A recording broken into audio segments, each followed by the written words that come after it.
All right, let us welcome to the program the legend, the former UFC heavyweight champion, current Bellator heavyweight, the man behind Bloodsport Professional Wrestling. Happy to have Josh Barnett joining us this week. Josh, how are you, sir?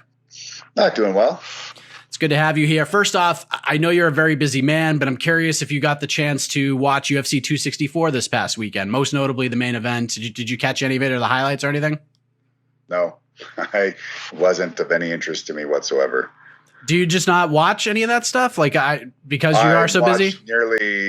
I don't hardly watch. I watch almost nearly no mixed martial arts anymore, except for maybe a select event here or there, or specifics in terms of weight classes or fighters that my fighters might actually have to meet at some point. So, like in a scholastic sense, sure, but as a general. I go out of my way to go. No, not so much. I mean, unfortunately, that's a whole different discussion. I don't think that MMA is a stale sport per se, but I feel like it's become very one note, and it's lost a bit of I think what made it so precious and interesting in the first place. How so? Like what specifically do you think it's missing right now? A whole nother discussion with a whole lot more time.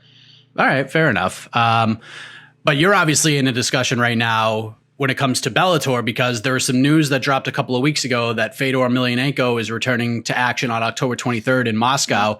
I'm curious what your reaction was to finding out Fedor was coming back, and how long did it take you to pick up the phone and get in touch with Scott Coker? It took me a matter of seconds to just let Scott know.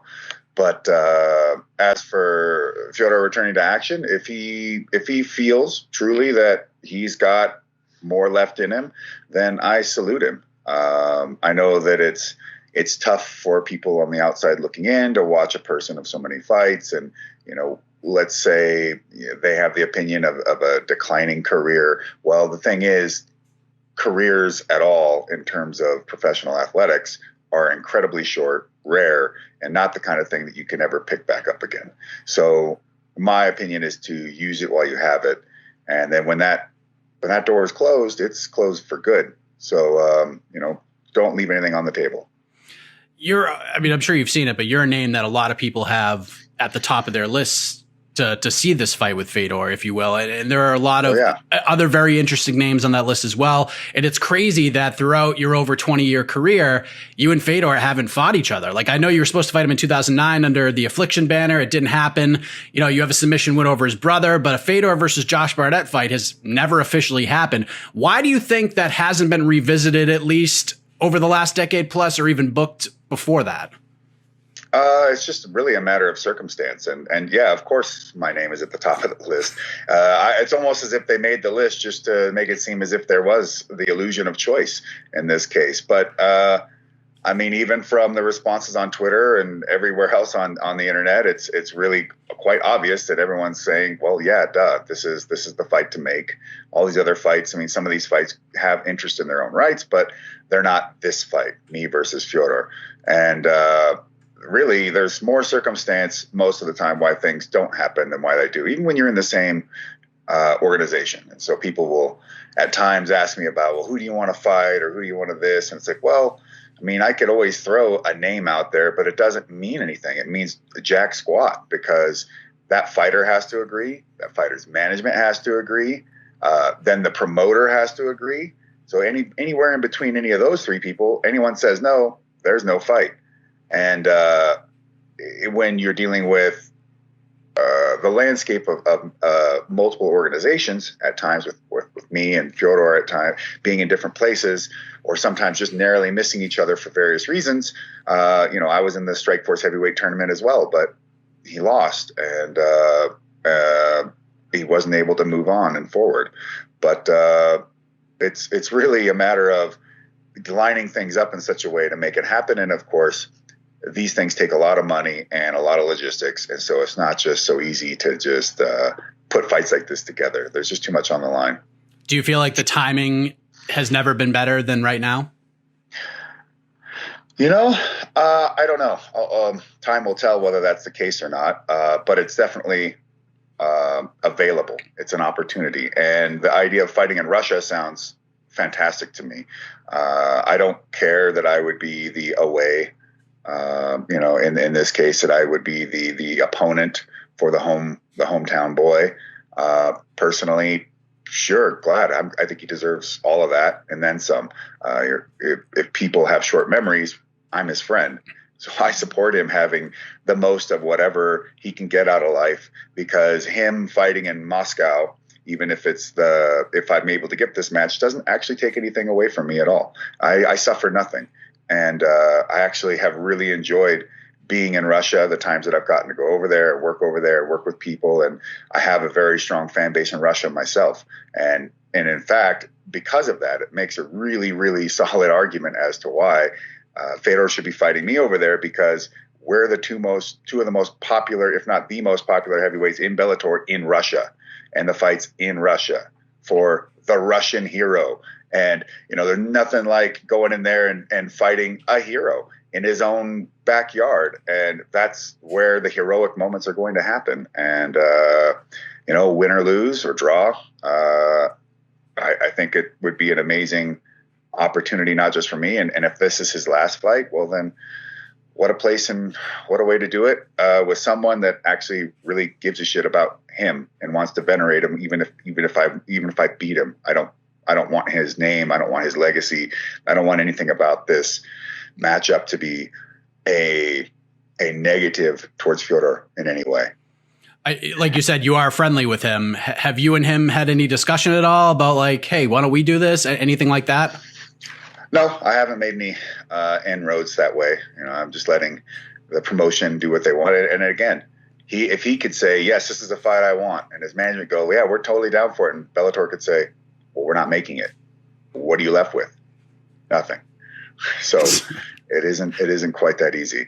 But I can just keep annoying Scott Coker, and if he doesn't make the fight, if I don't get in a fight contract about agreement here soon, I guess I'll have to start sending like really annoying memes and YouTube videos and rickrolling them, and I'll find my way in. How many times have you reached out to him at this point?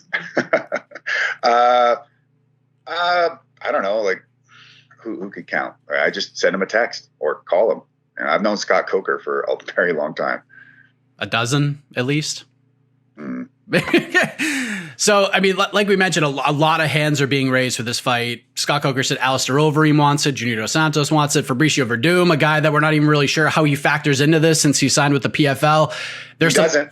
Yeah, which is insane, because there are some reports saying that he's gotten the blessing from PFL to go after this fight, but that's neither here nor there, because I don't even know. But, there's some other names that have thrown a name in the hat. We'll get to that in a moment. But how do you feel like your chances stack up against those guys, your fellow former world champions in the Fedor sweepstakes? Like, do you think you have a better chance than like Overeem or Dos Santos, or, I mean, Verdum I'd probably put at the bottom of that list right now with the circumstances being what they are. But how do you feel like you stack up against maybe Overeem or Dos Santos in this conversation?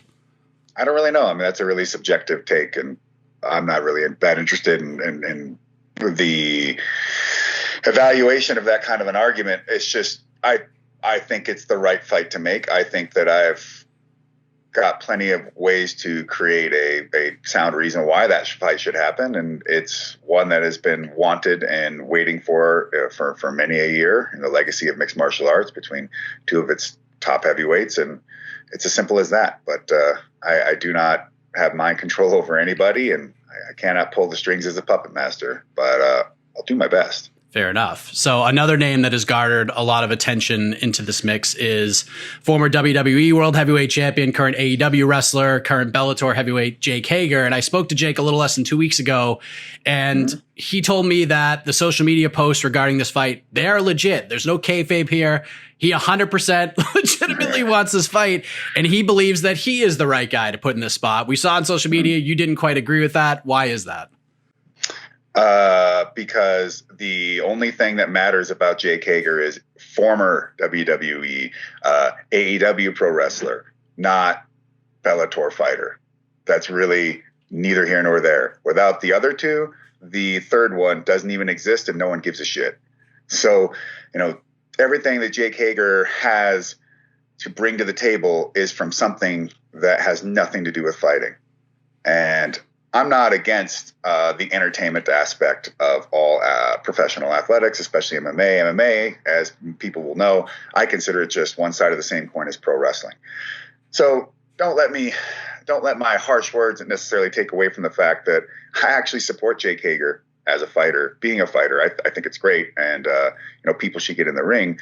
But there's a big difference between a guy who has just now kind of decided to get in the ring and start fighting for what would appear to me to be a cash grab and an attention get, not to really be a full-bred, real, dedicated MMA fighter, and trying to vie or leverage himself into a fight that has never been his, that when it was even first being discussed, he was still possibly even in a singlet out there wrestling for Oklahoma, not having any consideration of being a fighter, but thinking about how he's going to be a WWE wrestler. And, he's decided to make a phase shift and throw his hat into the world of mixed martial arts for as long as however that's going to last. And, okay, great. Now stick to your own path and let those that are at the absolute top of the game do what they're supposed to do. I know you don't partake in a lot of MMA unless it's, from a, educational perspective for some of your fighters, but have you watched any of Jake's fights at all? I've seen bits of it because I wanted to see if he could actually deliver. And I'm like, well, I see some good things. I also see some things that show like, man, is he really far from really being a really solid top guy. I mean, he's got some skill sets in specific areas that can help him get him out of trouble in the right matchups, but he ain't there.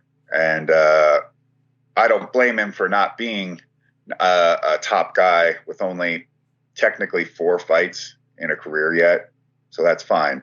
And in fact, I wouldn't have even given two shits and had anything to say of any note about Jake Hager, except when a man who is just barely getting his training wheels comes in and says that he has a bigger following and more excitement and a brighter future, and that he should be given this fight, which has never been his, and that they're going to build a company upon what Jake Hager does. And he's not, and all of us, including all the other previous names, are just coming in for a one and done, and he's here for the next 10 years. Let's go. Well, how old is he? He's like 38, 39, or I don't know, 10 years. He's going to be fighting until he's near 50. I mean, brother, if you could do that, amazing. That I wouldn't tell you not to, but it doesn't really seem very plausible, considering that most MMA fighters' careers are under 7, let alone 5. And by about 7 years, the statistics show that the decline in performance is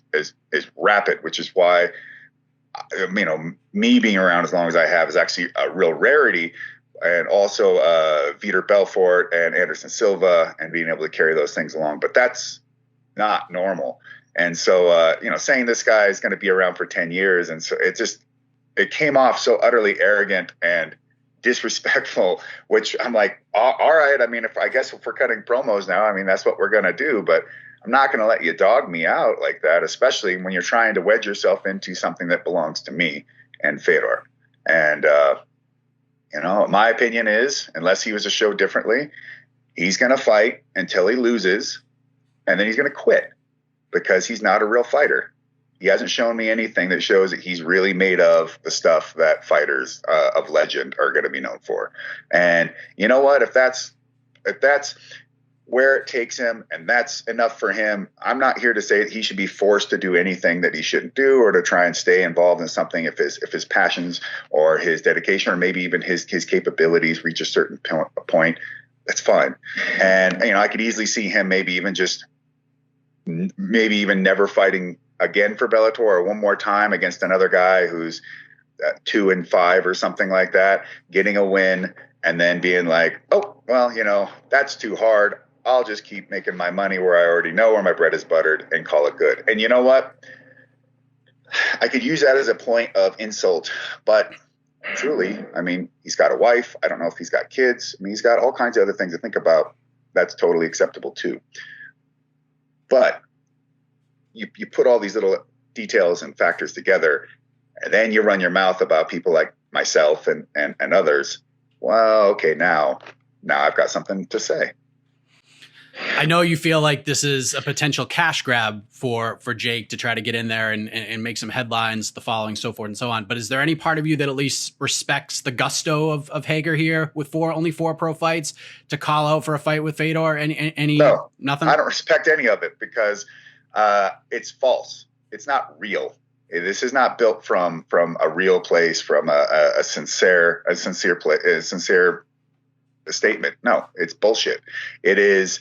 I'm nobody really in the realm of fighting, and I'm 3-0, and I'm supposed to lose. And if I lose, no big deal. If I win, oh look, I got my little hero moment. He's got nothing to lose about this. So, and he can always go back to AEW, and it's like, well, but yeah, you lost to one of the best of all time, if not the best of all time. So no one will hold it over your head too much.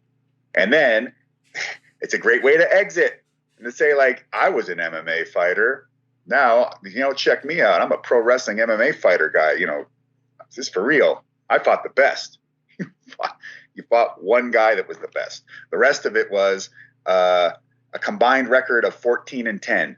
And then one of those guys bonked you in the balls, and you were like, man, I was getting the worst of it, so I think I'm out of here. Jake responded to your thoughts about him poorly. Yeah, you didn't like that? Bottom barrel, weak sauce. I'm like, wow, you're supposed to be a WWE trained promo cutter, which is, yeah, they are trained. And then, now he's in AEW. I don't know if he's being given scripts over there, or if they're allowing him to go off cuff, but it's just so sad. The art of the promo is dead, and Jake Hager is sticking a knife in it. I mean, he does have the following. He is on a weekly pro wrestling show that would help promote. What's hilarious? He's got the following, yet if you see my response versus his responses, I'm destroying him in terms of likes and retweets and I have let's see, around like 1/10 the amount of Twitter followers that he has, and yet I'm getting an order of magnitude greater response than he does. You know why? Because people don't really give a shit. They know he's not legit at this. They know that his claims are not for real. And they knew that he immediately went bargain basement, took the cheapest thing he could throw out there. And everyone's like, all right, is that all you got? And I wouldn't suggest that he get into a promo battle with me. He's not going to win that. And this isn't about me building a fight against Hager. I don't want to fight Hager. Fighting Hager does absolutely nothing for me. Zero. Beating him is no big deal. And I'm supposed to. I'm not also trying to make a guy money just because he sucks at cutting promos. That's not my intent. I want to fight the best. I want to fight those that are going to make a legendary fight, like Fedor Emelianenko, or go to Poland and go fight in bare knuckle boxing and with elbows and do something of a heroic and over the top nature. Not fight AEW. I'm going to MMA fight for a bit guy. I'm not going to do that. And as for it being for Bloodsport. No, it's not that either. If I wanted Jake for Bloodsport, I would have just got his number and then asked him if it was something he was interested in, and then tried to build the best match that I could for him so that he and his opponent could have the best opportunity possible. Because, even though I may take offense to these sort of things, I'm not here to ruin this guy's career either. And I'm not here to be petty about professional wrestling either, What was that KSW experience like for you, the bare knuckle fight? Did you enjoy that? I loved it. It was, being in Poland was really awesome, and getting to meet a whole bunch of fans that I have never interacted with before. Plus, I have a lot of friends in Poland that are close to me, and so they were able to be there ringside and cheer me on and spend time with some of them and their families afterwards. And I'm one of the major reasons I ever even got into mixed martial arts is so I could see the world. And this is part of it, being able to go to Poland for the first time. And yet all it did was make me want to go back, because there's all these other cities, some of the more ancient places with the older architectures and things that survived World War II. And I want to see that. I want to see it all. I'm not just here I'm not a one note kind of person. I am a fighter, and I take it very seriously, but there's a lot to see and do in this world, and I'm trying to get as much of it in as I can while I still got the chance.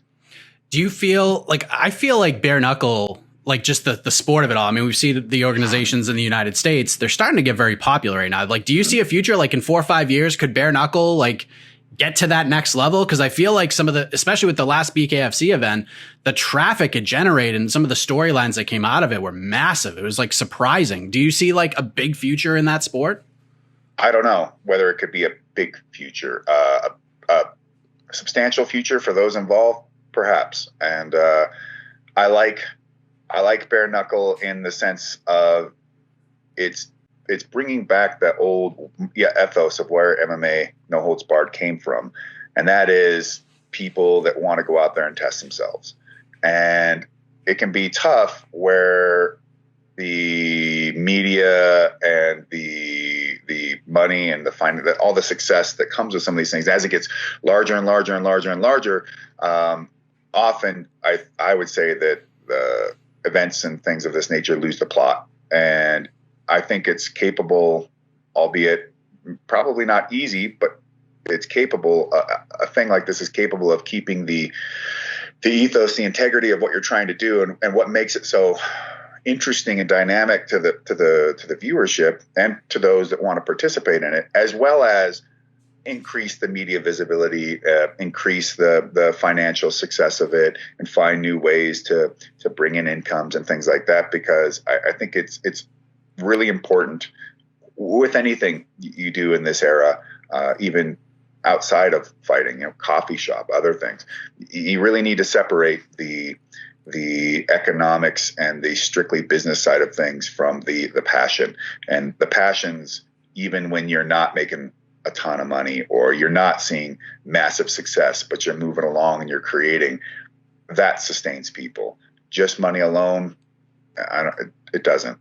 And if bare knuckle can try to keep that purity as well as market and push and draw fighters to it that want to be as passionate about it as they are about whatever the thing they love most in life, they'll do well, because passion is, it's always visible. You cannot hide it. It's not, you fake it and everyone knows that it's not real, but they know it when they see it, and it doesn't matter what you do. It's just emanates from your action. You're such a like an even keel guy. You roll with the punches. There's lots of opportunity for you. You're a very busy man. Will you be pissed if you don't get the Fedor fight? Yeah, I will. I will be more, not so, maybe pissed isn't even the right word. I will be very disappointed. That's a better, I think that's a better descriptor of what I would be feeling. I would be incredibly disappointed because I would see it as the last, like the end of that opportunity. That would be gone. And I would then do nothing but to work to find other potentials and leave that one behind and completely disregard it, unless it somehow just came back to me. Otherwise, I'd throw it away. I'd be done with it. Like it's not, the juice ain't worth the squeeze. And I don't care, what the internet says. I'll just nope, I'm going to put my efforts into things that are going to be more worthwhile. So even the fact that he said he wants to do one fight in Russia, one fight in the US before he walks away, would that just, would he still just turn the page? Then it would basically be ball in their court sort of thing. Right. But he could do one fight in Russia and be like, that was a good enough fight. Bye. You know what I mean? With every single fight, with you could almost say every training session, you just don't know. His body has been through a lifetime and then some of amateur and professional athletics. I don't know to what level injuries and just chronic pain and different things are affecting his life. And I really can't take for granted that he's just going to exist for me to fulfill that match, or vice versa. Whether you get the Fedor fight or not, will we see you compete this year some way or another? I don't know. That's up to Scott and company. Hopefully, you can bet you're going to see more Bloodsport. That's for sure. As we've got plans to continue to push the product forward and keep bringing the toughest and roughest wrestlers that we can find from all over the world to compete in this very specific and unique environment that you're just not going to find anywhere else. Like I said, a lot of buzz. So if you're a wrestling fan, make sure you check out Bloodsport. Next event, TBD. So keep your eye out for that. But Josh, I appreciate the time very much. I'm glad we were able to get this going. And like I said, and you know this already, a lot of people are on Team Barnett to get this fight on October 23rd in Moscow with Fedor Emelianenko. So all the best to you in getting it, man. It's literally a massacre at this point, how much it's on Team Barnett. It is ridiculous. But that's okay. What would anybody expect otherwise? Well said, my man. Thank you for the time. And again, all the best in getting that fight. I think it makes a ton of sense. Thank you very much.